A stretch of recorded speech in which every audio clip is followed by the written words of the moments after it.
Google Pixel 6a deep dive. No time to waste. Let's get into it.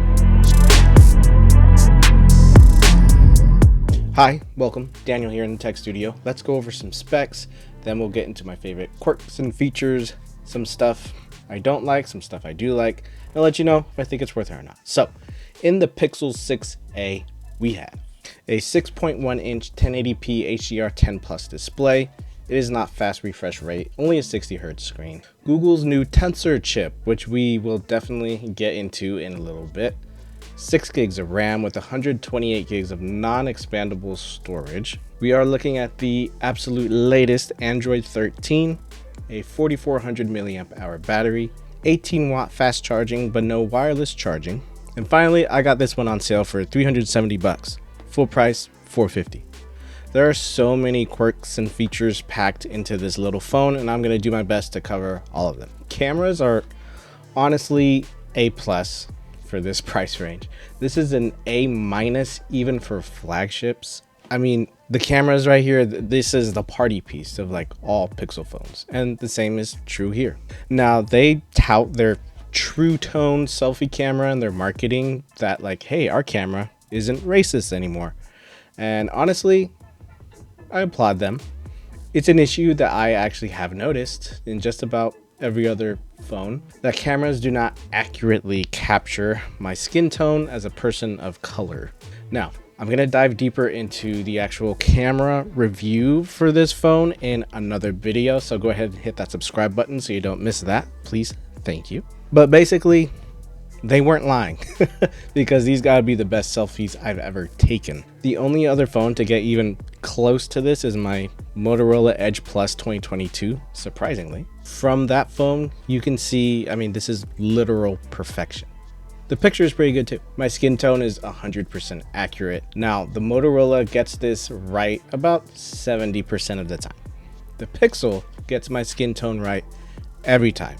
No matter if I'm in shadow or overexposed, it just works. I'm genuinely impressed and grateful Google took the time to do this and be more inclusive and equitable with their image processing, so thank you. Magic Eraser is pretty cool. It's not perfect, but still pretty useful for smaller adjustments. How Magic Eraser works is you can draw lines around things you don't want in the picture and it will just magically erase them. It's not going to replace Photoshop or anything, but it's still a pretty handy feature. I really like the beautiful screen. 1080p HDR10 with a pretty astounding 420 dpi pixel density. Very much appreciated here. And it gets super bright in direct sunlight, which is something I can't say for a lot of smartphones. Outside visibility is superb. Also appreciate the flat screen. The Pixel 6 Pro having a curved screen is the main reason I didn't even bother trying it. I hate curved screens. They suck. The only thing missing here is fast refresh, but that's not a huge deal for everything else that you have here. These dynamic wallpapers are super cool. I freaking love them, and I intend to try as many as possible.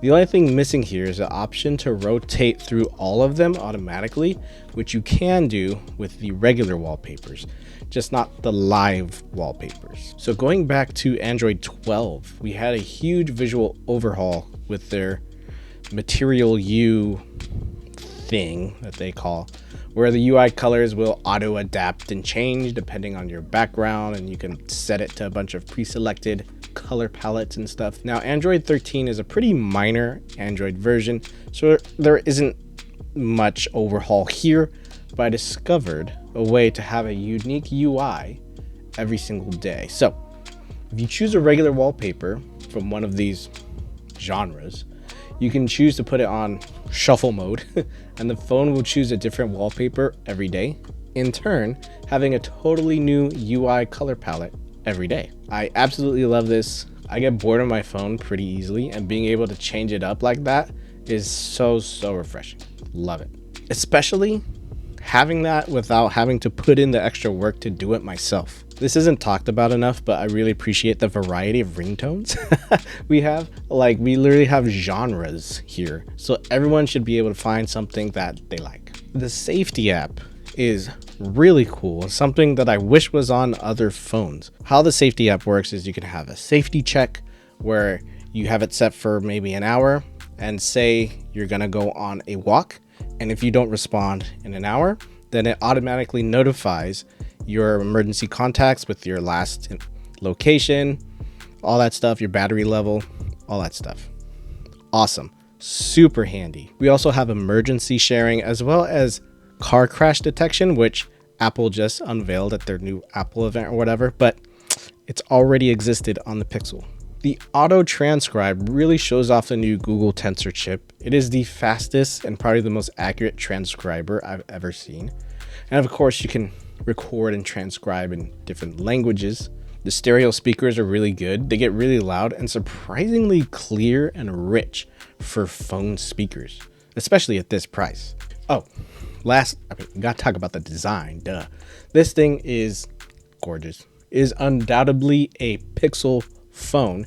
You can spot it from across the room with its giant camera bar on the back, but it's still very hush. It's not very loud, like at all, compared to something like the Poco X4 Pro or Motorola Edge. And I think that's due to the lovely two-tone green coral pastel palette we have here. The screen is very square, yet still has nice rounded corners. It's nice and thick and hefty in the hands, totally solid.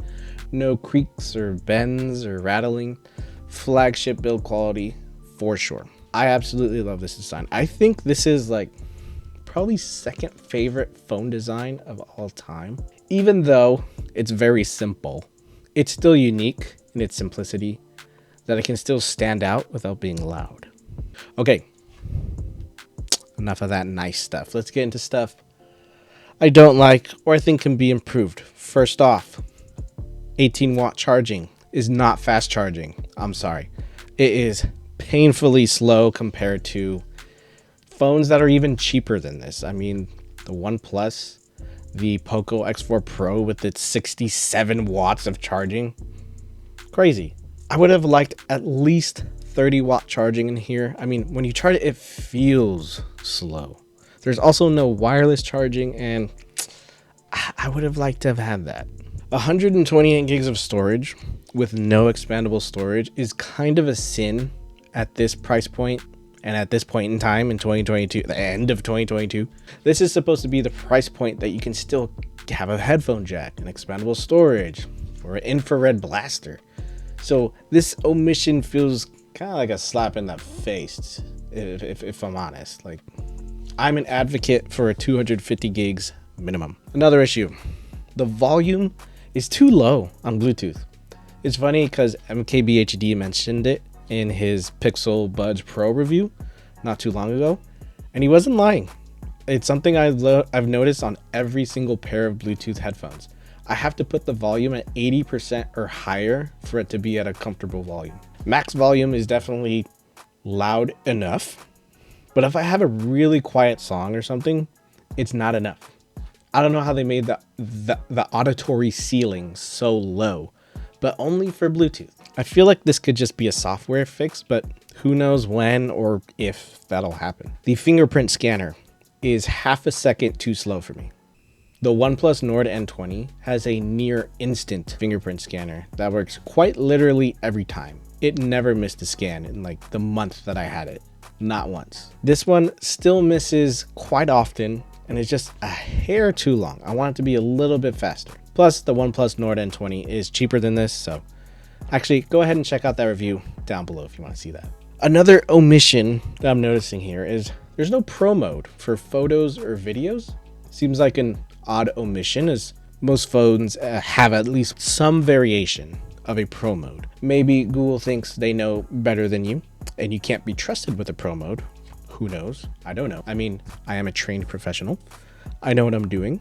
Let me do my own thing. You can adjust things like HDR, which is nice, but I want to be able to control ISO, shutter speed, etc. While we're already talking about it, I'm so happy we have 4K 60 on the back camera, but the front camera can only do 1080p 30, which is confusing because the selfie camera is incredible for pictures. First of all, 1080p 30 is quite literally the bare minimum for any camera. And it's so jarring because the selfie photos are amazing, and then you switch to video and it looks like garbage.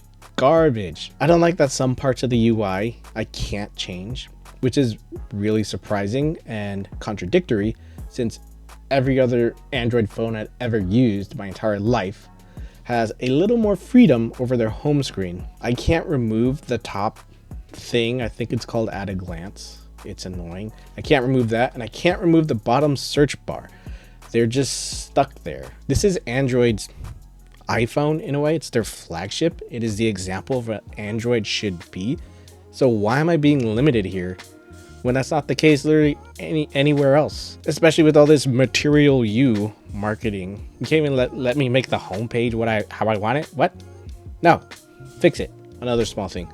System updates take forever. Oh my god. It should not take 2 hours to install a 1 gig update.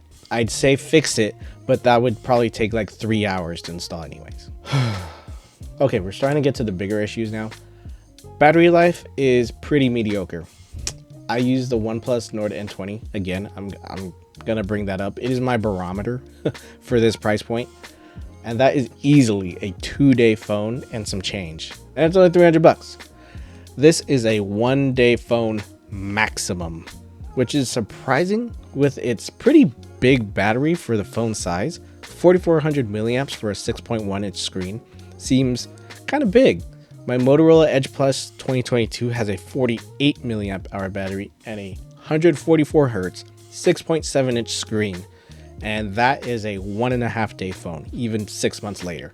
Not a huge difference in battery size, but a huge difference in screen size. This may be because of the new Tensor chip. It may be inefficient. I'm sure over time they'll get the cooling and efficiency up, but for now, we're stuck with this okay battery. Okay, 2 more things that are all kind of related. So the biggest issue that holds this phone back is the phone gets hot like 24/7. It's always hot, like temperature wise. It's hot.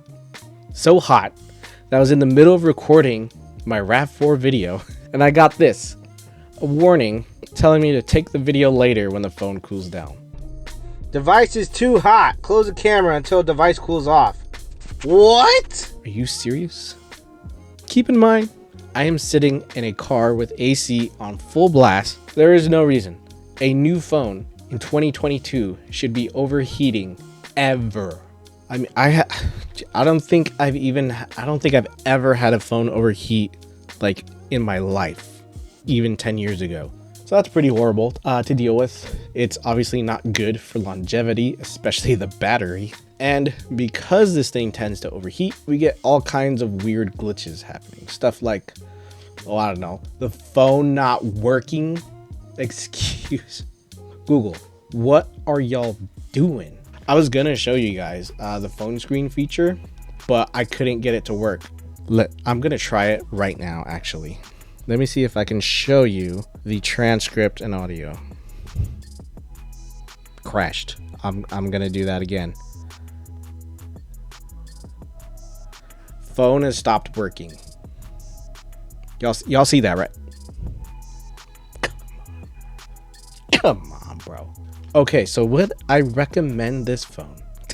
I very much have a love-hate relationship with this thing. I absolutely adore all its quirks and features that make it so unique and a breath of fresh air in this smartphone space dominated by Samsung and Apple. In the first day, I thought, wow, this just might be my next phone. But the battery life is simply not good enough. The phone overheats. It glitches to the point where I can't even use the most basic uses for a phone, the phone, to make phone calls. And the cameras crash too. So overall, I don't trust it. Like how can I? I mean, I've had it less than 2 weeks and it's overheating? Like, what if you got a car and it overheated in the first month, 2 weeks of owning it? How would that make you feel?